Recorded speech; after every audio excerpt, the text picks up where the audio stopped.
Awesome to welcome Archbishop Mitty head coach Sue Phillips to the basketball podcast. Phillips, who is also a math teacher, has coached more than 50 players who went on to play in Division I and has more coaching wins than any girls' high school basketball coach in Northern California history at 760 plus and counting. The tradition of excellence she has established has led to 33 league titles, 30 Central Coast section titles, 14 NorCal championships, 6 CIF State Titles, and her 2018 team earned top national rankings from ESPN, Max Preps, and USA Today, and was declared the mythical national champion by USA Today and ESPNW. Phillips has been named National Coach of the Year by the WBCA, Naismith, and Gatorade, and in 2019 coached the McDonald's All-America game. She won gold medals with USA Basketball Under-16 national team at the 2013 FIBA Americas tournament and the Under-17 team at the 2014 FIBA World Cup. This summer, she won Under-17 gold again at the FIBA World Cup in Hungary. Coach Phillips, welcome to the podcast.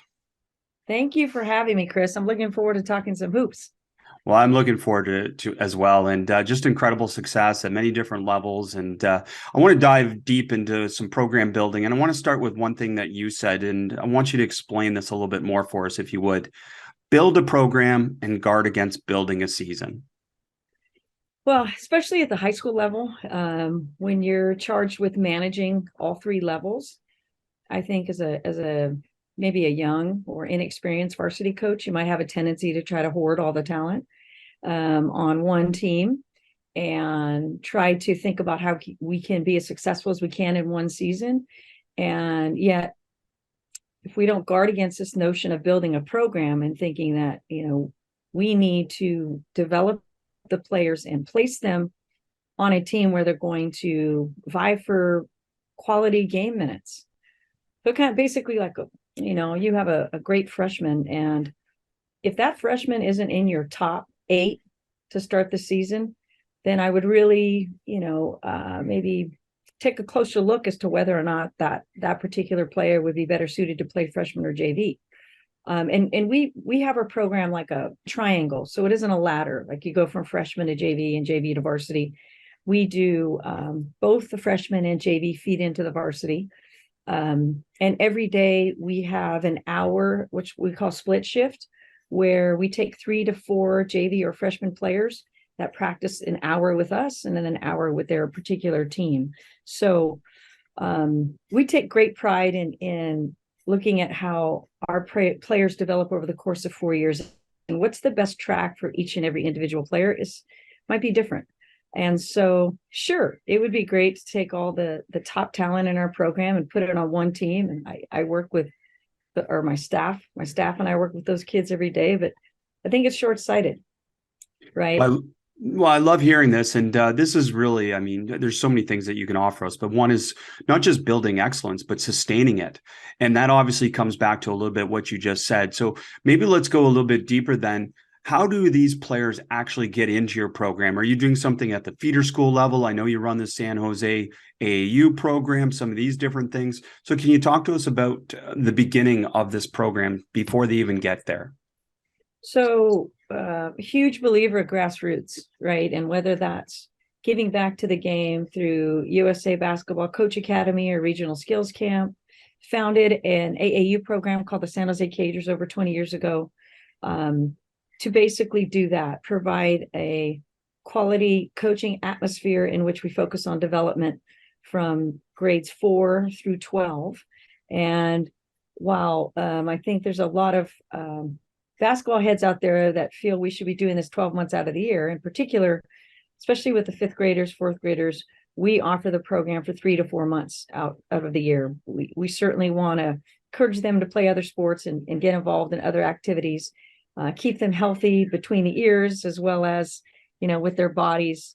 And so we try to have these players be exposed to a game in a positive atmosphere, taught the fundamentals, try to increase their basketball IQ. And so what happens is as being at a private Catholic high school, we don't necessarily have a feeder school per se. And while we do have some of the Catholic feeder schools in the San Jose Diocese that might apply to our school, it's not an automatic direct lineage. So as a coach and coaching staff, we try to get out into the community to speak at coaching clinics or get out and coach in AAU environments so that the community can get to know us and we can get to know them. And so that's what we're trying to do, is just grow the game from the ground up and really just try to put out there a great brand of basketball, both at the AA level and the high school level. Well, you've done that obviously for a very long time. And I think a part of that you just mentioned staff. I'm curious as well from the grassroots development perspective, then some of the best player development is obviously coaching development. So can you give us some insights in terms of how you help develop coaches within your area that help develop the players that are going to play for you?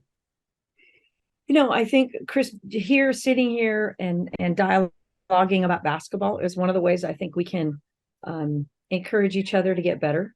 And I try to learn from everyone. I watch games. It's very rare that I can watch a game and be a fan. I'm constantly watching a game, whether it's WNBA, NBA, high school, college, men, women. I'm watching the coach, the mid-game adjustments, the substitution patterns. What are the plays that are being called in certain scenarios, the style of play to utilize their personnel. And so with our staff, we try to be an open book for each other and provide each other feedback, not what we want to hear, but what needs to be said. And so as a unit, we're constantly there for each other. And I think it's important that my staff, all the way from the freshmen to the varsity, that they hear their voice and that all the players hear their voice and that they are in charge of teaching things that they're comfortable with, that they feel that they're very knowledgeable about. And then my job is to kind of push them out there to do things where they're maybe not as comfortable. And I am blessed with an incredible staff. I've got a long line and tradition of people that have come through our program that have made myself better, our players better. And currently I have 2 former players on staff, which is a real treat. Another one of my longtime staff members, his sister played for me, which is a really cool kind of connection. So he was younger than his sister and grew up seeing what a inspiration his sister was, and she's now coaching at the collegiate level. So it's just fun. I think it's a great coaching tree that we've created, and I love the game. I'm very passionate about coaching, and I'm just a basketball nut. I can watch it all the time, and I'm too old to play it anymore. I think I'll bust a hamstring I'm the same. I'm a basketball nut. Yeah. And I don't play as much anymore. So I totally get that. It may seem counterintuitive, but I think probably one of the things that has led to your sustaining success is that your players, even though you haven't lost a lot of games overall, they must have developed this resiliency and this understanding of how to deal with losses and how to deal with these difficult moments, because again, you've got through those moments so many times. So can you talk a little bit about how you shape that within such a successful program? So I'm a huge proponent of being comfortable with chaos. And I can't for the life of me remember Michael Phelps, a swimming coach, who decided he was going to kind of mess with Michael on the regular. And so he decided he was going to fill up his goggles with water and ask him to kind of figure it out and count the strokes. And lo and behold, it was I don't remember which Olympic and whatever upteenth gold he won, but his goggles fell up with water and he didn't skip a beat because he was comfortable with chaos. And so I think as a coach, it's important on the daily, on the regular, at practice, you are exposing your players to adverse circumstances, whether that you have them play with an underinflated ball and say, hey, dribble less, pass more. You swallow the whistle for a little bit, say, hey, we're not going to get a call in the city, so get used to it. Or you become whistle happy and say, all right, well, that's a foul, you got to sub out. Different things that we can do to have our players be comfortable with chaos. It does allow them to focus at the task at hand and rid them of excuse making and complaining. It's kind of like someone's in foul trouble, someone has an injury. This is who we have. This is how we're going to function. These are the adjustments we're going to make. And we're not going to get emotionally riled up about it. It's like you mentioned, it's counterintuitive to being present and functional at the time of a game. It's like when an official makes a call you might not be too happy about. I often chuckle at coaches who spend the entire time out talking with the official when they've missed an opportunity to coach their team and make some mid-game adjustments. So yeah, it is part of our strategy as coaches to incorporate that as part of our practice plans.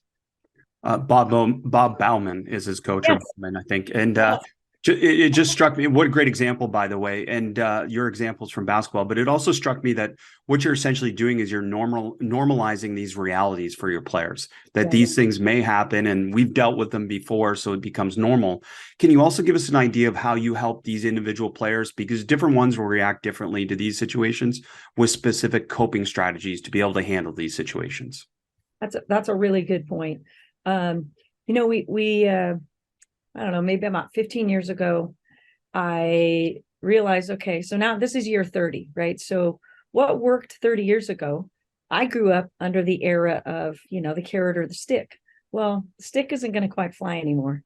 And so about 15 years ago, I decided I needed to expand my motivational tactics, the way I communicated with my players, my staff.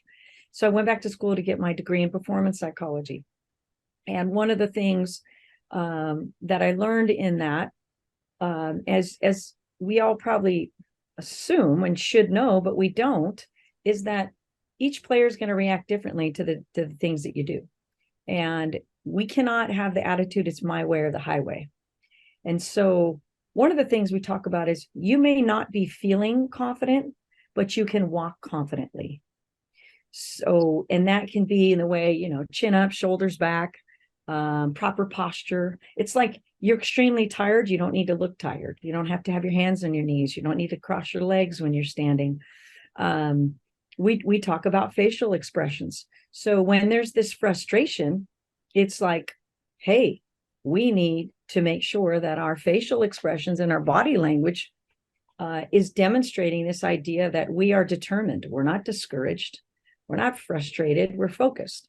And so there is just these constant reminders with the players. Some have got it, wired for sound more so than others, and that's part of our job. Is we're there to teach them and mentor them on how to manage these setbacks and these hiccups, and just staying present and having that next play mentality can really help them stay present in the moment and guard against worrying about the future or focusing on a past setback. It's really counterintuitive to what we're trying to do, which is just focus on the task at hand, whatever that is. And of course, part of performance psychology nowadays, maybe a buzzword, but psychological safety and creating that environment where your players feel safe. But at the same time, you have to balance that with being able to push them and challenge them. Can you talk about that art of coaching that blends with that science? Yeah, if you think of a Venn diagram, and we talk about, we're not asking you to play mistake free. We're asking you to be resilient.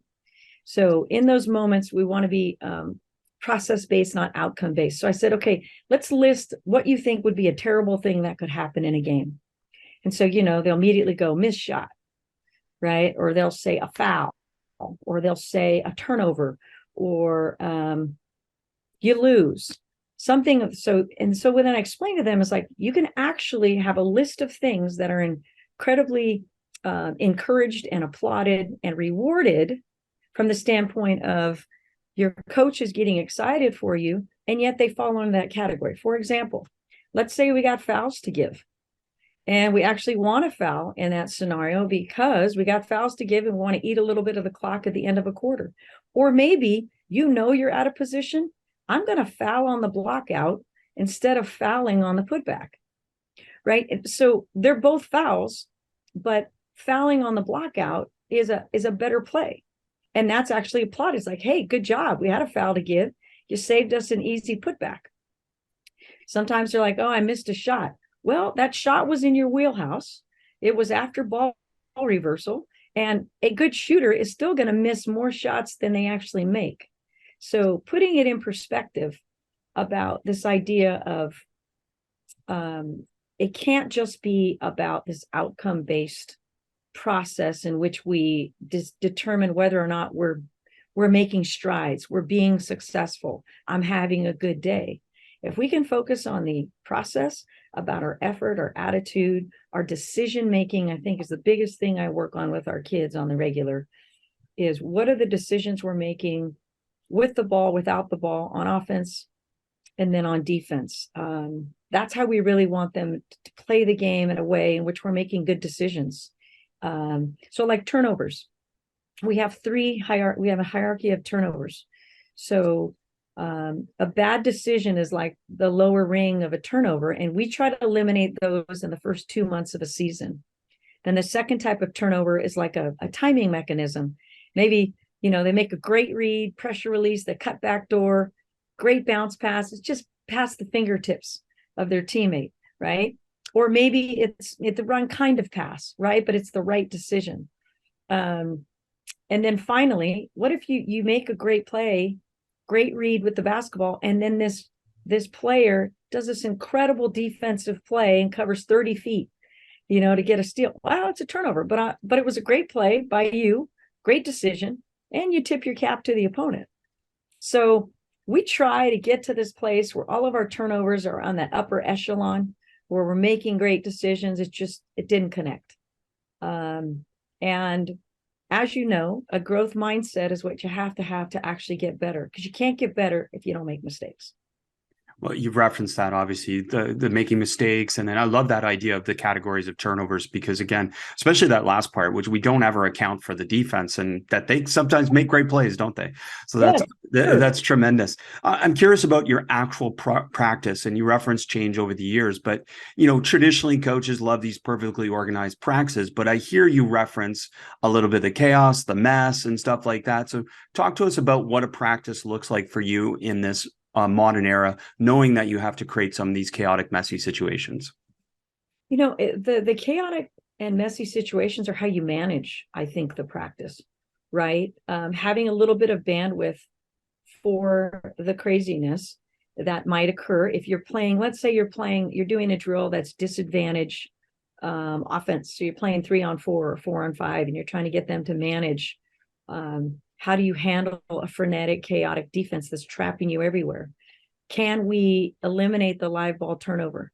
Can we try to make a weak side diagonal pass in that scenario? Can we get a good shot off?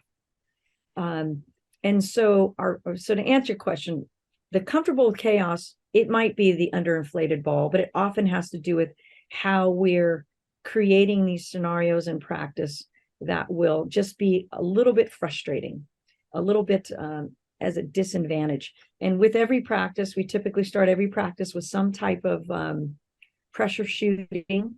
So whether that's, alternating low block scores, they have to do it in a certain amount of time.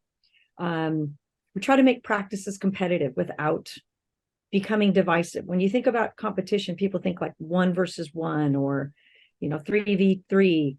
And practices can be competitive by beating the clock, or it's a numbers game, or two teams are trying to do a shooting drill and they're trying to get a certain amount before the other team does. So we'll always start every practice with some type of competitive finishes, either as a group or as a team. And why I like to do that is we like to set the tone of intensity, focus, and that we are trying to be efficient in what we're trying to do. And we always have a passing drill. We always have defensive, some type of footwork, ACL prevention or strengthening exercises. We do have a full-time strength coach, but we want to make sure that we understand that in the women's game, we have a higher incidence of the ACL injury. And so, making sure that we do some decelerations and lateral slides and landings and takeoffs, all within those first, 15, 20 minutes. Then depending upon if it's a day before a game or we got a couple days, we'll mix in some lateral mobility defensively, disadvantage defense, advantage offense. That's a part of every day. Shell drill is a part of every day. Shooting. So Chris, it's and rebounding. Huge fan of rebounding because it gains your team possessions. So I've over the years have created some really fun, creative rebounding drills that transition into like a rebound and run situation. So I'll name drop a Haley Jones for you. When Haley was here at Archbishop Mitty, that's one of the things she does so well, right? Is to rebound and run, and it's part of what we preach, part of what we teach and rep here. We like all 5 positions to be able to do that.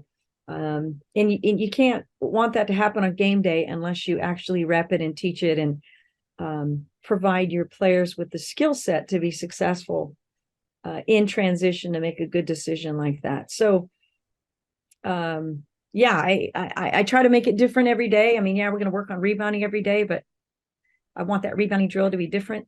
And I think you also have to have some adaptability.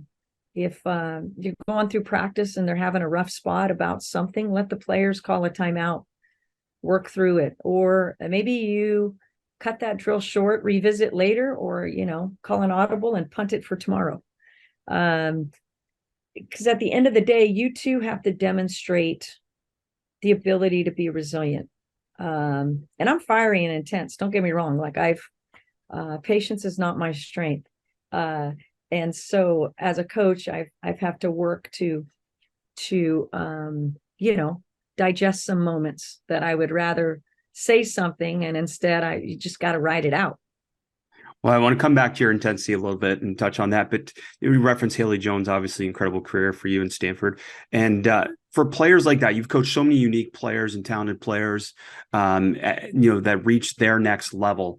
I'm curious, how within the program are you supporting players from the beginning of their career to their end of the career within, again, leadership within your program, not from you, but from player to player? So, in a perfect world, if we did our job perfectly, our kids would not need us on game day, right? They should be able to function solely amongst themselves and make the decisions and mid-game adjustments with all the tools that they have gathered over the years, right? Both intellectually and physically, being able to make those adjustments in a game. Unfortunately, I'm not quite there yet with our players, and yet that's part of what we are trying to do. So as far as leadership goes, we want our players to communicate to each other. So for example, if there's a turnover and 2 people put their head down and they walk away, I said, hey, that's not helping. Talk to each other. Do you need the pass higher? Do you need a bounce pass, fake a pass to make a pass? Why didn't we connect there? We aren't going to just correct it because now we decide it's going to be better next time. If there is tensions are riding high in practice, you say, hey, you 2 need to talk. Understand we're trying to make each other better. She's not climbing over your back for any other reason than trying to grab a rebound, right? And so getting them to communicate, hear themselves talk, and to be able to receive peer feedback and to give peer feedback is so big, because when you think about the pandemic and how much we hid behind screens and that personal interaction was lost and those social skills were stunted a little bit, we really ask our players to speak up in film sessions, in post-game, like we say, all right, give us the good, bad, the ugly. What did we do well? What do we need to work on? And just to get them to speak the game, to commend someone or call someone out, say, hey, you need to step in there. You got this. Get the next one. So I think it's a work in progress, and I think every player needs a little more pushing or pulling in the leadership category. But we are developing leaders, not just jump shots. That's our job, is to get these players to be flourishing in the community at large, in the classroom, in their relationships. That's a really important component, in which we believe we're teaching life lessons through athletics. That's what we believe. Well, it's awesome stuff, and we're getting a good picture of your program. And within the program, then clearly there's players that have achieved a lot. However, we always think coaching talent is easy, but we know the benefits of coaching talent, but we also know there are challenges with coaching talent. So can you talk to us about some of the things that you've learned from coaching talent that maybe can help others who are, just developing their philosophy of coaching really talented players?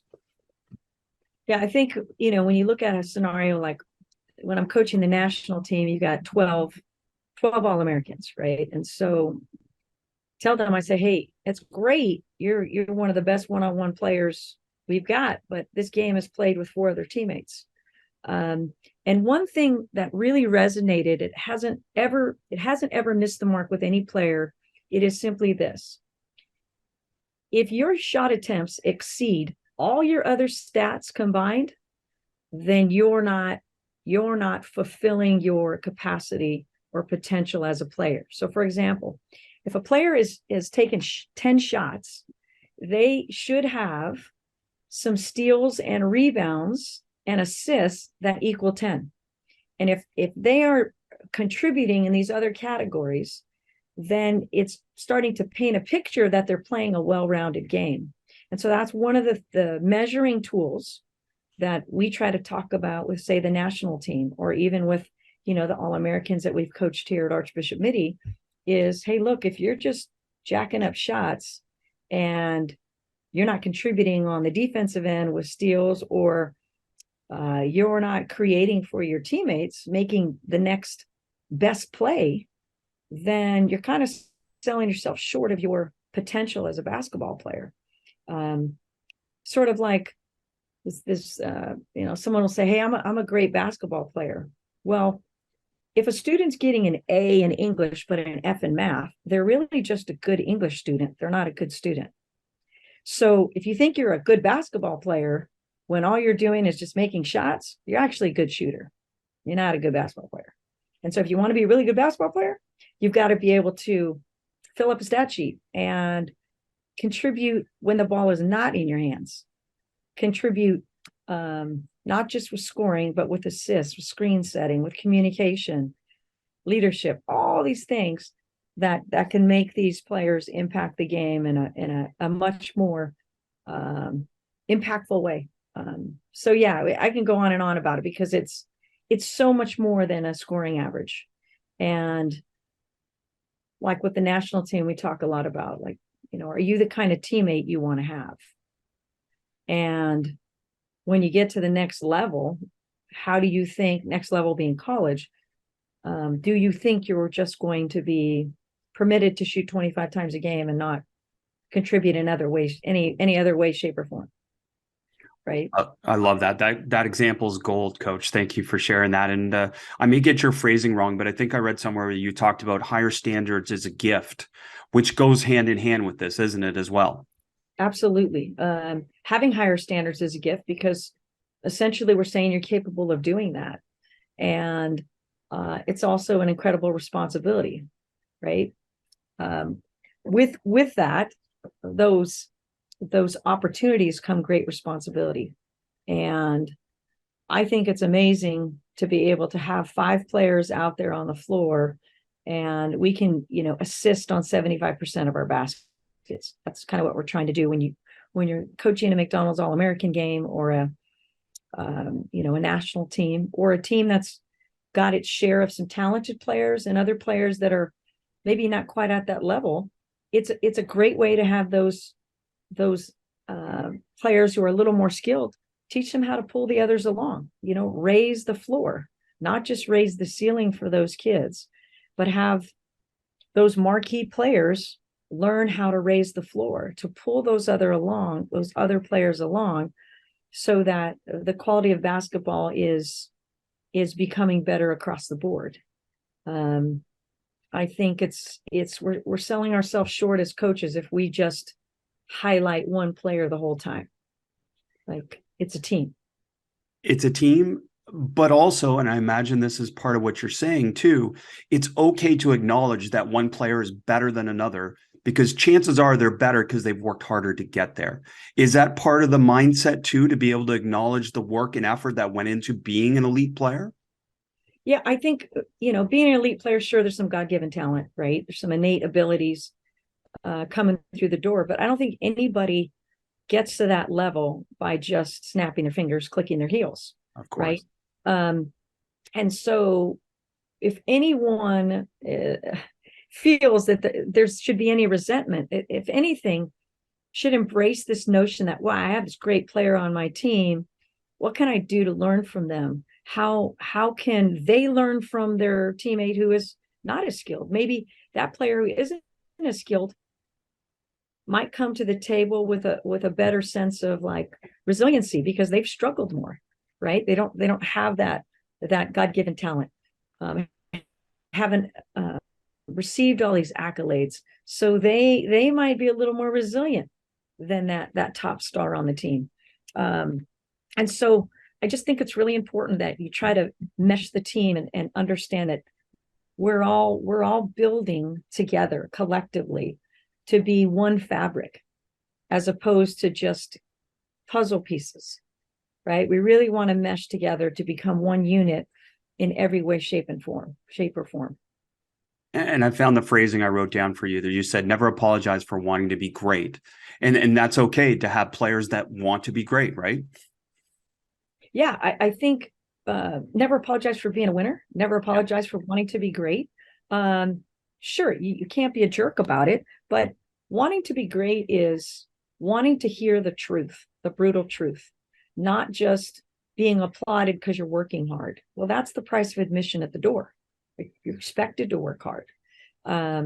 Coachable means that you're actually welcoming feedback, you're digesting the feedback, and you're making the immediate correction, right? Coachable isn't just, smiling when a coach gives you, or nodding when coach gives you feedback, or working hard. That's not coachable. That's expected, right? Those kids that are extremely coachable are the ones who can make the immediate correction. They're welcoming feedback. They're looking for it. And the great ones really want the brutal truth. They want to be told what they need to do to be better. I'm imagining that you've developed many strategies over the years, and I get asked this frequently, I'm sure you do too, about managing parents with expectations beyond the current realities. So can you offer some input in terms of how you manage parents within your program? I think with every year lends itself a different set of challenges and a different set of rewards, right? Because I've had my share of just wonderful parents, and then you have some challenges. I do think starting the year off with a parent and player meeting, and laying down the ground rules about the notion of when is the appropriate time to contact the coach, because I think some parents don't know. They'll walk up to you after an emotional game, good or bad, right? And that's just a recipe for disaster. So I tell parents, give yourself the 24-hour rule. And I typically do the same. So if there's, a great win or a tough loss, we really should go ahead and craft that email, but put it in the save box and take a deep breath and, think twice before you put something over email, because the tone and maybe what's truly trying to be conveyed isn't quite delivered the same way in an email that it could be in a conversation. So I encourage our parents to try to have conversations versus emails. I encourage our parents to have their daughters talk to the coaches, because I won't talk to parents about playing time. Just won't do it. They're not at practice. Now, if their daughter wants to talk about it, absolutely. They can sit down, and I love that we have 12 or 14 players, depending upon what a roster, want to be on the floor. Why would you not want to be on the floor? And I don't begrudge a player if they're like, Coach, I want to play more. Okay, let's talk about how that can happen. Tell me who you should guard on our next team. Who can you guard? We're going to have, I'd say, you're going to have those brutal conversations. So be prepared. And if they say, well, Coach, I can guard this kid if I take a different angle, and I can, I have an undersized post, I can guard this kid because I keep him off the boards. If they start talking to me from that, I'm going to think twice about, how can I be more creative in finding the minutes? Because they've thought this through. They've thought about the ways in which they can help us on game day. So getting back to the parents, a parent meeting, player meeting, we're all there together. I also think some of the things that how should I say this? Sometimes if a player and their daughter and their parent have more open communication, some things may not get missed on game day. So, for example, they're only seeing game day and they're not necessarily having conversations over the course of the week about how practice is going. And so a parent might be upset, well, why didn't, Joni play on Saturday? Well, Joni removed herself from practice the past 2 days because of XYZ. And that doesn't prohibit her from playing, but I'm going to play the other kids that have been in practice. So I encourage our parents to talk to their daughters about when can we maybe have time to chat about life? Because I think the car ride home is probably the worst time to do it. Right. Definitely. And I told him, I said, hey, I think if you let your daughter drive the conversation, you might actually get a little more information. So we've had parents that and players who talk on Sunday nights. They have dinner and they talk about basketball. Some families do it more than that, but having them communicate with your daughter, having an open door policy with your players, having very clear expectations that playing time is not guaranteed. We as a coaching staff will do the best we can in the moments that we can. At the varsity level, playing time will be more at a premium, but at the freshman and JV levels, we really do try to distribute the playing time a little more evenly. So we kind of give them those heads up. Practices are mandatory. Really lay out what are the expectations. Hey, if you decide to go on vacation, every day you missed, you're going to sit the next game. That's part of the deal. So I think laying out the expectations and kind of the ground rules eliminates maybe some tension down the road because there's no surprises. And I think really reminding the parents that this is a partnership. We all want the same thing for your son or daughter to have a rewarding and worthwhile experience playing basketball in our program.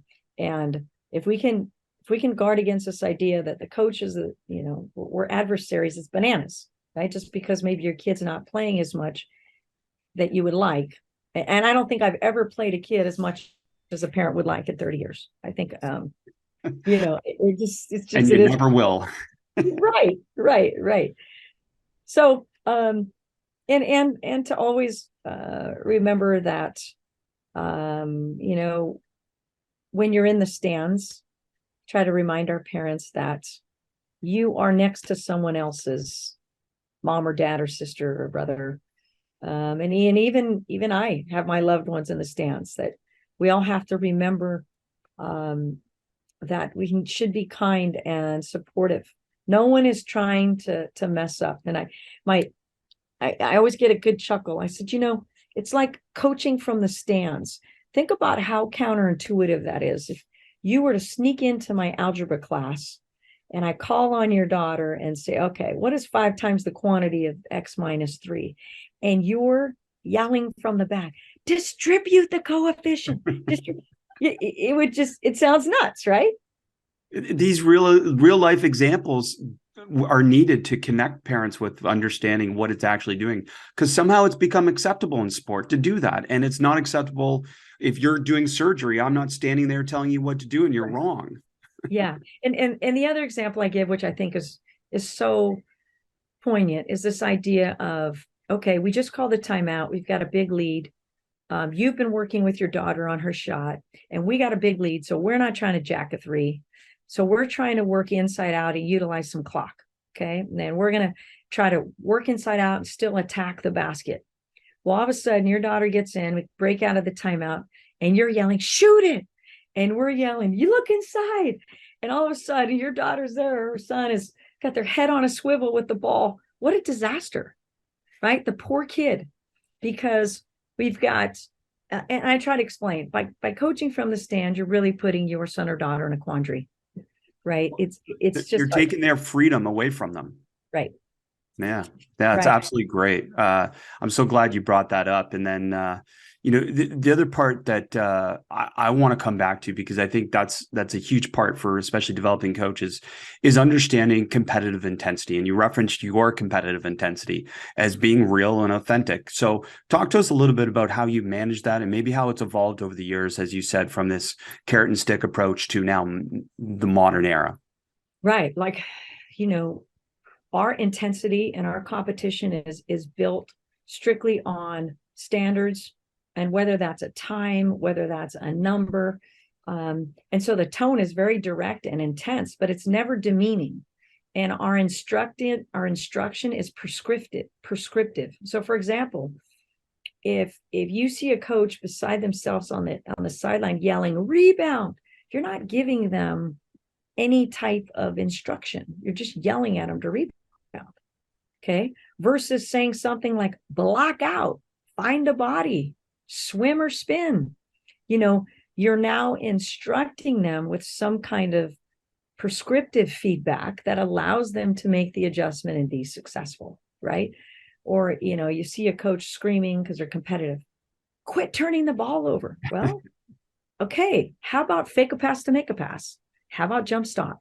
How about, if we could just, you can still be intense and still want to win a game, but think about what it is exactly you're saying. Choose your words wisely. What is it you're trying to convey? Are you trying to convey your frustration, or are you trying to convey correction?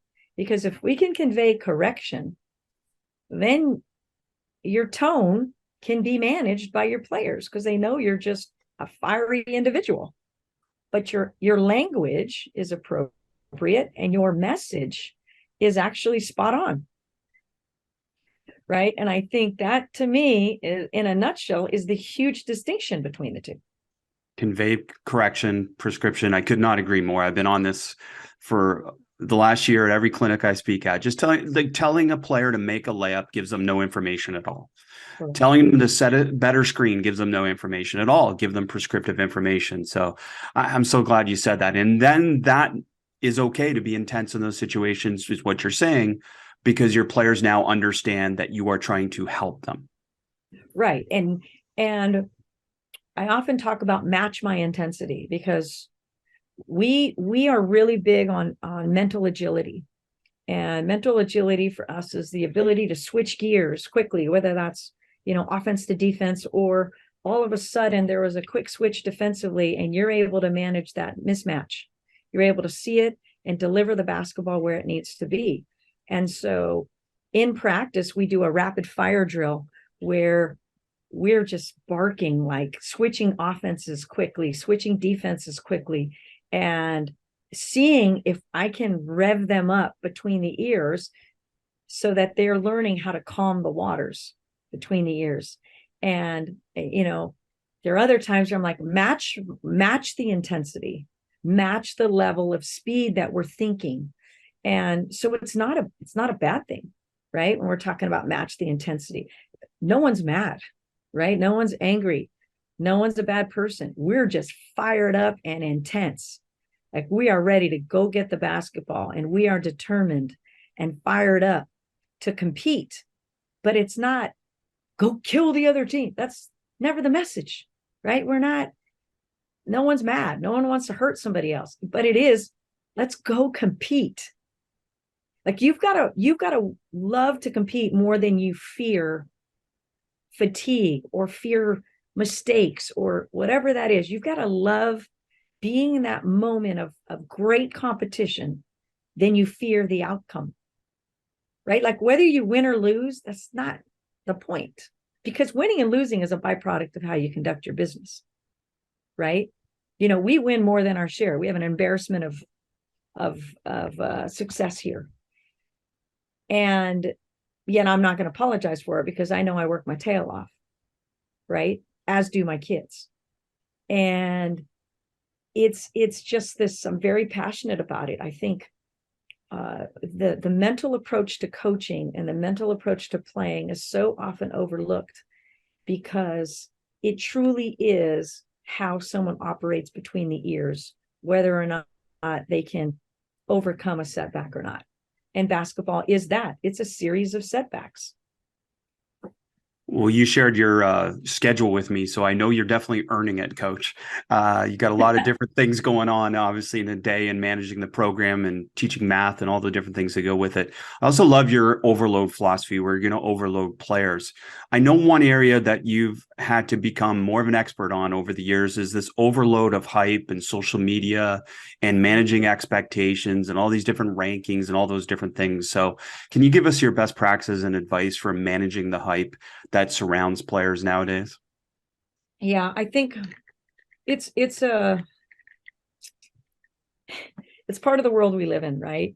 But a number next to your name isn't going to impact the quality of your life. We are not chasing a number as a program. We are not chasing, and players shouldn't be chasing a particular accolade or a rank. They should be championing themselves, chasing getting better, chasing this idea of trying to be great, and everything else will fall into place. It's like I heard Kira Lawson the other day talk about chasing wins. Couldn't be more true, right? Chasing wins. And while we talk about winning, we talk more about competing, because I think if you just focus on winning, we at times can get lost. Like I will never sacrifice my integrity for a win. If a kid is late and misses the bus, they're not starting. And if that impacts the outcome of the game, well, shame on us for not having, the other group ready to go. I think it's important we mentor our players, because social media is part of what they do. So we talk about, if you're going to do the social media route, that remember nothing is ever private, and that you do want to build a brand, one that you're proud of, that's positive, that also sheds some positive lights on other people. Compliment your teammates, compliment the opponent. Try to remember that we are in the business of focusing on the positive things that we do, but to also commend others when they do a job well too, right? We do now on road trips have to take the phones away because they can't help themselves. And I think when do you do that? When they go on the bus, they go in the hotels, or where? Great question. We don't allow phones on the bus because we want them socializing and being with their friends. Mm-hmm. Similarly, we don't allow headphones during warm-ups, music. We play music. And at dinner, team meals, phones are not out. And at night, we'll take the phones, have them contact their parents, let them know what the hotel number is. My assistant will collect the phones, at a reasonable hour, then lights out. And I'm sure kids can get other devices. And the idea is it also allows us to be the scapegoat. Hey, sorry, I couldn't text. Sorry, I couldn't. My coach took my phone. I'm not allowed to be on the phone. So we actually get to be the excuse for them, which, I've never had our team has more fun on bus rides. They're singing, they're talking, they're playing games. It's the joy that you hear in the interaction amongst the teammates that is just, it's priceless. And that's what we're hoping, that they go back years later and remember the jokes and the fun that they had, interacting with one another, not texting each other. Well, I love it. Like, it's not better, it's not worse. It's the reality of this time. And for me, it's the equivalent to, I need to create free play opportunities for my players because they don't go play pickup on their own as much. Well, that's because we organize everything for them. So that's an equivalent example in terms of you taking away their phones, so they have to interact with each other. And they actually enjoy interacting with each other, I imagine, don't they? No question. And I love your point about free play. The first 2 months of school, we just play pickup. There's a policy put in place that we're allowed 4-on-1s a certain amount of time per week. And we just say, no, you're going to get in the weight room and lift, you're going to condition, and then you're going to go play pickup, go play basketball. You guys call your fouls, run whatever offense, work any 2-player game you want to work on, whatever it is you want to do, just better. And they really enjoy it. and kids don't go to the park and play anymore. And some of that is unfortunately the world we live in. Sometimes it's not safe, or they just their day is structured so much now. It's just not part of it's not an opportunity. They don't have those opportunities, I don't think, for whatever reason. It just isn't the case. And so kudos to you for creating free play, because I love that idea. Yeah, we got to do it nowadays. And you mentioned something there about rules around state associations, or, within your area and whatnot. I'm not sure I have an opinion, but I'm curious from someone with your success. Have we gone too far with limiting opportunities for players if they want to get better at basketball? Is the same limitation on them if in music or different things like this? Do you agree with it? Do you think we've gone too far? I think there's a lot of things. It's tough because the CIF, California is such a big state, and so they give a lot of flexibility to each section. And I don't know if we have 11 or 13 sections, whatever it is. It's quite a few. So the section commissioners get to create, and their governing bodies create these different rules and policies. And so, we have a start date in November, whereas Southern California starts the first day of school. And so, yeah, I mean, we're competing against that same team for a state championship. So are we at a disadvantage? Probably a little bit. Our game limitations are different. The transfer rules are different. And I believe we should follow the kind of the college model. And I know it's a little nutty, the transfer portal, but I'm of the belief if a kid is not happy at a school or a situation or program, allow them a transfer. And it's become punitive. They're taking it out on the athletes. We've had kids live our program, and I hope they're eligible right away. Right. I think kids should be able to play regardless of the sport. Now, if the kid I agree with that, by the way. I think that's crazy that they can't transfer and play right away.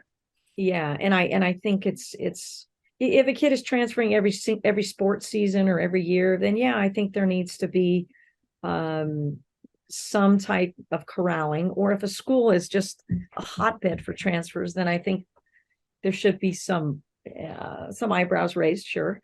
But yeah, it's Chris, it's tough because I do think at some point there should be some parameters around how much kids do, because then you don't want the overuse injuries and the unsavory actors in this, where they're trying to turn a buck or get a college job. Unfortunately, that already exists regardless of the rules. Yes. But speaking to common sense, I mean, which you brought up a number of times in this podcast, even the example that you said, you can work with them in the fall, but them playing free play and them getting to play this unstructured pickup is incredibly beneficial for your program. And some might think coaching them would be the benefit, but to be honest, probably them doing this helps you more than not. And that's common sense to me. Yes, I often grapple or kind of like go back and forth with some of these high school coaches who have club programs in the fall.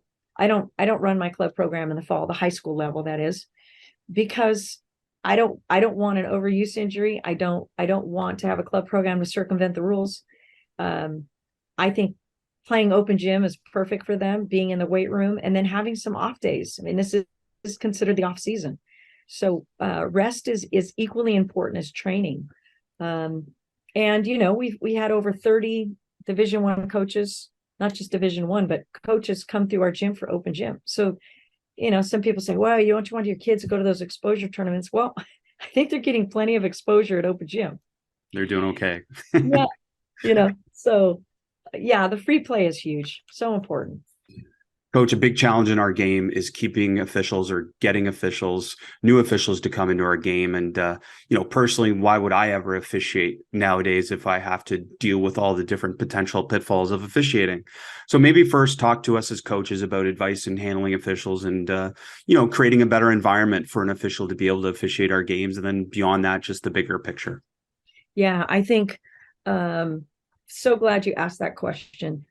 I think before the game, as you are handshaking with the officials, I do think it's important to exchange pleasantries and let them know that you're both there trying to manage a game for the kids, that we're trying to do the same thing. We're trying to create an atmosphere that's positive for everyone involved. And early in the game, I will purposely ask one of the officials, what did you see, so that I can tell my player so we can teach her. So I'm not questioning the call.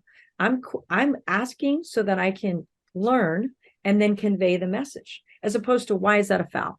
Or how is that a foul? What did you do? Try to have them see it's a partnership in management of the game. And I think the officials appreciate that. And if we can have officials have a positive experience officiating your game, I think that goes a long way in terms of keeping that particular crew in the game. And then also maybe it encourages someone else to do it. And as part of our player and parent meeting, we talk about how we should treat the officials. The officials are part of the deal. They are helping us play the game. And so they too have loved ones in the stands. And we want to be a classy program that isn't harassing the officials because of a call. It's not the officials' fault that we lost the game because we missed 10 free throws, right? Like, it's not their fault. So officials rarely determine the outcome of a game. People may want to focus on the last call, but a game in high school is 32 minutes. And so a bunch of stuff occurred. And as much as someone might want to point towards the officiating of a game, that's part. It really very rarely completely determines the outcome. So such great perspective. I mean, to be able at the end of the game, thank the officials, thank the opponent, thank the opposing coach, because without them, we don't have this game. Exactly. And so I really think it's important as coaches that we extend the olive branch per se, and have that officiating crew walk away saying, that was great. I want to officiate that coach's game again. Right? If the whole time you're yelling travel, foul, you're doing their job. Right? And I have to catch myself sometimes when I do that. And I will say, sorry, I missed that one. I'll coach my team. So when an official says they missed a call and they tell you that, doesn't that go a long way with you? It goes a long way, right? So if I've said something that I think was like, yeah, I shouldn't have said that, I'm just going to apologize, say sorry. Competition doesn't always bring out the best in me. And we chuckle, we smile, and we move on. So being able to own those moments with an official goes a really long way. And I think right now where we've got to do our best to take care of the officials we have and encourage others to get a part of our game. Otherwise, we're going to have one man, woman officiating crews. I couldn't agree more. Great perspective. And I kind of smile as you're talking, because I remember, and I know you've coached internationally. Coaching internationally helped me deal with officials more than anything, because often English was their second or third language. Right. So it didn't matter. They didn't understand me anyway. So I just learned how to sit down and shut up. So funny. Isn't that true? It's so true. I was a better coach internationally because they didn't understand. Right. It's great.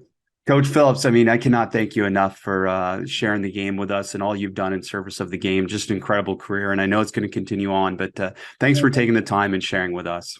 Thank you. It was such a pleasure.